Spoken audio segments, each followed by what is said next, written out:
Oh my goodness. It's almost December. I got so many people to buy for. I don't want to go to the store. What am I getting my wife? My children. Nicole. Christmas shopping. It's going to blow the budget. Well, we can't let that happen. And we'll talk about that a little bit today on the Retirement Answer Man Show. My name is Roger Whitney. I'm your host. And this is a show not just dedicated to helping you rock retirement. We want you to rock the holidays as well. Okay. This frantic music is killing me. Let me turn that down. Welcome to the show. We're in our Hot Topic segment today. We are going to talk about how to rock the holidays and maybe not blow the budget over Christmas. And then in our Practical Planning segment, we are going to talk about some action items you can take from a financial planning perspective before the end of the year. But we can't do any of that until we get to that all-important disclaimer.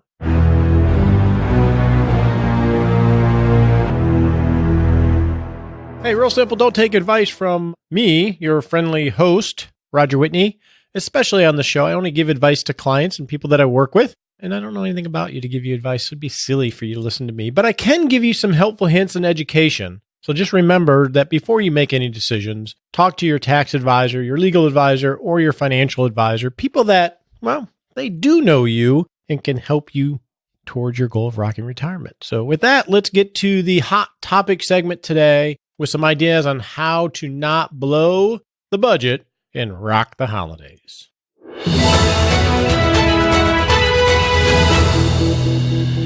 According to the National Retail Federation, Americans will be spending more money on Christmas gifts, holiday gifts in 2018 than they did last year. Holiday sales are expected to be, drum roll please, $720 billion. Holy cow, that's a lot of money. The last number I saw, and it may not be up to date, about $800, $900 per family is what the expected spending will be on Christmas and holiday gifts. Wow. The holiday season, with the amped up advertising, the jovial spirit, the expectations of people, of kids for things, and the wanting to give to people you love can really blow the budget. So let's talk about some things you can do to control your holiday budget and rock the holidays and love on the people that you love. So there's just some quick tips before we get to some weekend financial planning stuff in the practical planning segment. Number one, these are just what I try to do because I will admit, I have been known to splurge during the holiday season. Not just on people I love, but on myself, because you're out there looking, right? These are some things that I remind myself about. Number one is to avoid temptation. Lead me not into temptation is an important concept to live by, not just during the holiday season. I find myself not wanting things when I'm not in a store or in a mall. And absent all the holiday activities, when you're shopping a lot, you see things that you like or you can't live without and that you should have never not had for the rest of your life because it's so important. So avoid temptation. Now you can do this with online shopping, but you got to be careful not to shop while you're watching TV. That's a whole nother rabbit hole to go down. But avoiding temptation can help you not blow your budget because you won't have more temptations to, tempt you, right? To succumb to.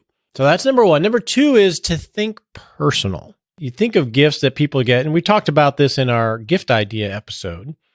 It's easy just to buy something, just to give something, and it's not really meaningful to either party. So the more you can think of something that's personal, the less you actually have to spend on it, and ultimately the more meaningful, the more grateful the person receiving it is going to be. So I think a good example with my kids, when they were younger, we bought some birdhouse kits and we put them together with the kids and they painted them and we gave those to their grandparents and to some other close friends and relatives.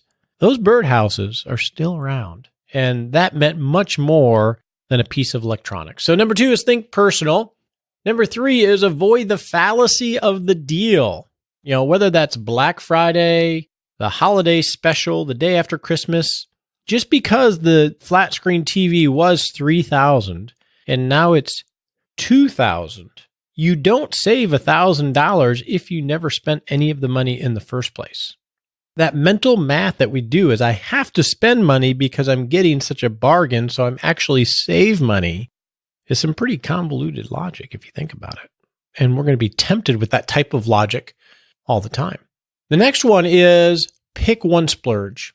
I'm not saying it's not okay to splurge. I'm not saying it's not okay to spend a lot of money relative to normal, depending on your financial situation.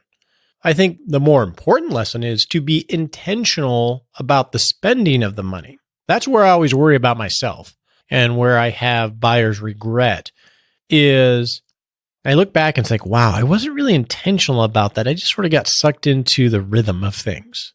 So you can splurge, whatever splurge means to you in your situation. Just do it intentionally and make sure you're splurging on something that's going to be meaningful for whoever it's for, or if it's for your family, to everyone, and in my mind, create experiences. Now, older people may remember the Christmas accounts, right? The savings accounts where you save all year long just for Christmas, so you have that envelope put aside. One way to do that, and I'm going to combine these last 2 tips together, is if you make a list of the people that you want to buy presents for, and then you determine how much you want to spend in total, and then you can allocate how you're going to spend that. Let's assume let's just say $1,000, just to keep it easy. Have a separate account where you put that $1,000, and that is your Christmas account for the list of people that you're going to buy for. Now, if you find yourself running short, that doesn't mean you were a failure. Doesn't mean you failed, because you can always bring more money into that account, but at least it's going to prompt you to do it intentionally. Again, it's not about the amount per se. It's about the intentionality of how you're spending.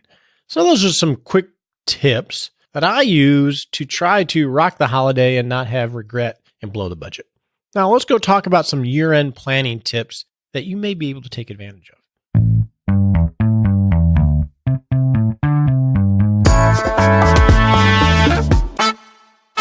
Well, okay, we got about a month left for the end of the year. And so I want to talk about 7 or 8 things that are opportunities from a planning perspective that are time sensitive from the January 1st or December 31st deadline. And some of these are tax related. So obviously I suggest you talk to your tax advisor because I don't give tax advice. I'm not a CPA. But these are a checklist of things that I go through in meetings over the last few months. So I thought I'd just throw these out there. I know in our Rock Retirement Club, we're doing videos training on deep diving into some of the rules, but I want to make sure that you're aware of them. So let's just go through the list. We have number 1, revisit your retirement contributions and where you're at to contributions to your Roth, contributions to your HSA, to your 401k. Revisit where you're at year to date, but also revisit how much you're doing on a monthly basis and reset those. This isn't really time sensitive, but it's a good idea to maybe increase the percentage just by a little bit because you can do it so easily online and you'll likely not notice a slight increase in your month-to-month check. So that's number 1. Number 2 is do something called tax loss harvesting. And I know the markets have been turbulent here today. It hadn't been an amazing year for the markets. What you want to do is you want to look at your realized capital gains in the markets, things that you've sold in taxable accounts where you have gains, and realize you're going to pay capital gains tax on those at probably anywhere from 15 to 20% on the realized gains for 2018. Well, what you can do is look at your taxable portfolio, see if you have losses in your portfolio, and determine whether you sell those assets to realize the loss, because you can offset 100% of your gains, up to 100% of your gains from a loss that you actually sell and realize. And then you can wait 30 calendar days and buy that asset back or use some other strategies to ultimately get back to that position. But if you have an opportunity to sell something, harvest the loss, let's say you have, $10,000 in taxable gains and you're able to sell something to offset all of those gains. You take $10,000 in losses because you sold something. Well, you saved yourself maybe $2,000 in taxes. Now, if you can do it and also maintain your long-term investment strategy through buying something similar, but not too similar, or waiting 30 days and buying it back, there are a number of strategies you can use. But just by looking at it, you may be able to save yourself some money in taxes. The third thing I want to talk about is calculate your tax rate to see if it makes sense to withdraw from your IRA or do a Roth conversion to a Roth. So if you're retired, you may be in a lower tax bracket, or maybe you just have lower income for this particular year. Well, those are the kind of years you want to take a look at your entire situation and determine, hey, maybe I should withdraw some assets from my tax deferred accounts, realize some income there up to a tax bracket break mark, and convert that. And even if you're just investing it in after-tax assets, you may be able to save yourself ultimately some money in taxes, or do the same thing, but convert portions of, say, IRAs to Roth accounts because you happen to be in a year where you didn't have a lot of realized income or earned income. So this is the time you want to try to analyze that. The next thing is either reimburse yourself for college expenses from your 529 plan. If you have kids in college, you may have been dishing out the dough like we have in our household. This is the time where you can reimburse yourself for those from the 529 college savings plans for qualified expenses. And then on the flip side, this is the time that maybe you can fund those using the annual gift limits or exclusions in case you're saving for kids or grandkids' education. A good time to think about that. If you're self-employed, you may want to consider setting up a SEP account, which is like an employer simplified employee pension is what it stands for, or a solo 401k, so you can defer some assets, defer some income for this particular year if you're self-employed.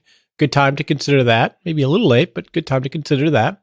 The next one is making charitable gifts. Any gifts you make to a qualified charity before the end of the year will be tax deductible. So that could be to your church. It could be to a local 501c3. Now, what do you do if you don't have a charity that you identified that you want to give money to, but you would like to have a tax deduction? Well, one thing you could do is set up what's called a donor advised fund, which is a charity by design, but it allows you to move money into the donor advised fund and then pick charities later on that you want to give the actual assets to. So it allows you to realize a tax deduction because it is a charity, but then the monies can stay in there. They actually can be invested in there. And then you can make distributions from it to charities at a later date. So that might be a possibility. The next one would be making financial gifts to anyone, really. Children are an example. So every year, you're allowed to give a certain amount in financial assets or money to really anyone without affecting any tax, creating any tax consequences either for you or the recipient. So let's assume you have a child. Well, in 2018, you're allowed to give up to $15,000 per person to anyone. So you could give $15,000 to your son, no tax consequence to you or to them. You could, if you're married, you and your spouse could each give $15,000 to your son. So that's $30,000, no tax consequence. If your son is married, each of you could give $15,000 to your son and his spouse for $60,000. Those are some basic gifting strategies. If you have assets, they're ultimately going to go to some particular people. You can start moving that money out of your estate or helping them out early. So that's something that you're going to be able to do. Another one is you can spend your flexible saving account dollars, because if you don't spend those, they're going to be forfeited. So you want to make sure you use those up just because of the way the rules are structured. These year-end checklists, and there are checklists for other times of the year, are a good thing to go through to see where there might be some opportunities to take a little bit of a step forward in managing prudently the assets that you built and also working towards the things that you care about. So those are some ideas for you to explore. Now let's go get happy with Nicole.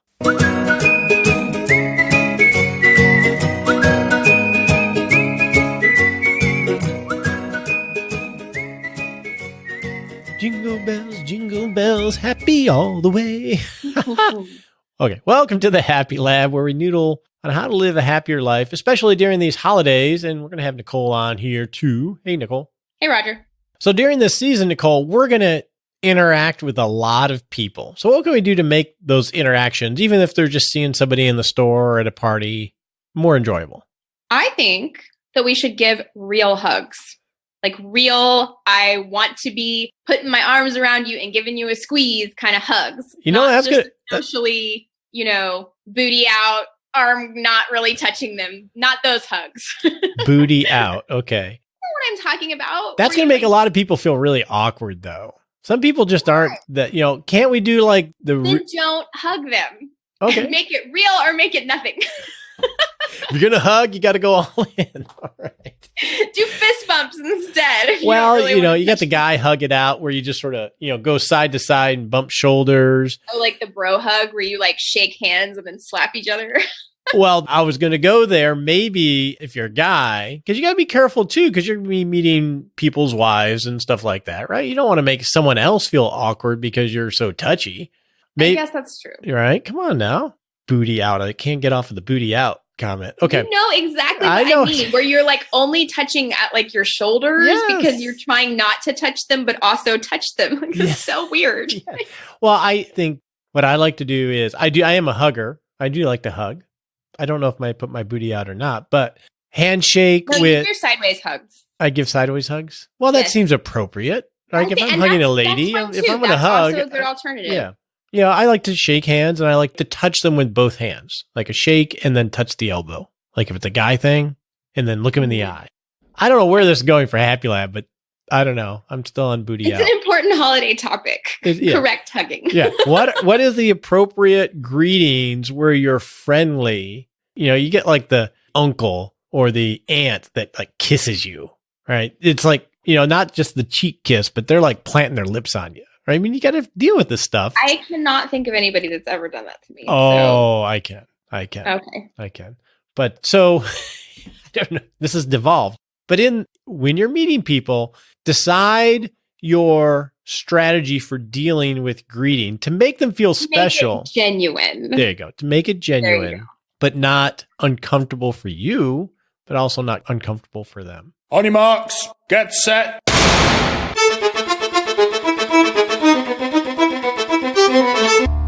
All right, and we're off to set a 7-day goal. Take a little baby step to not just rock retirement, but to rock the holidays.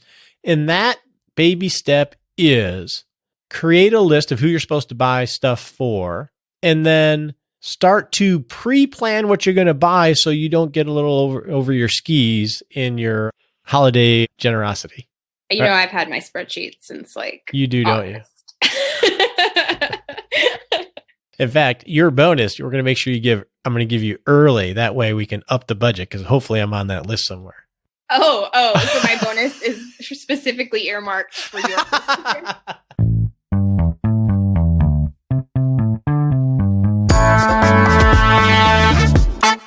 All right, everybody. It is almost December. We're just hitting the stride with this holiday season. I hope you're having fun, and I hope you're giving yourself some personal time, and we'll talk next week. We appreciate you joining us today for this episode of Retirement Answer Man. Be sure to visit rogerwhitney.com/answers to access the Retirement Answer Library with over 30 checklists to help you make the most of the only life you have. Remember, you have more power than you realize to create an amazing life starting today with Retirement Answer Man. The opinions voiced in this material are for general information only and are not intended to provide specific advice or recommendations for any individual. All performance referenced is historical and no guarantee of future results. All indices are unmanaged and may not be invested into directly. Have a wonderful day.